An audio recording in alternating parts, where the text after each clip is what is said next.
Здравейте, донесха ми едно вехто iPhone 6S всъщност на клиент, че е изгаснал. Сега ще ви покажа какво се случва. Така, телефончето е намокрено брутално и вътре целият телефон е в някакъв ужасен вид. Значи всичко е ръжда.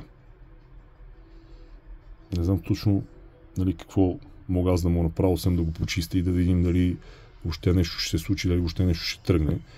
В принцип, не знам доколко се вижда с камерата, но телефонът е в брутален вид, плачевен вид.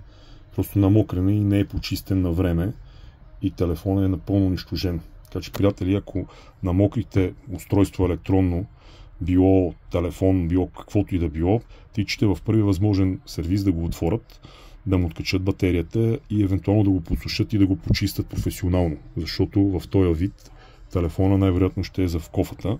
Отделно батерията му се е надува също. Просто е брутално. В такъв смисъл има навсякъде ръжда. Хубав ден, приятели!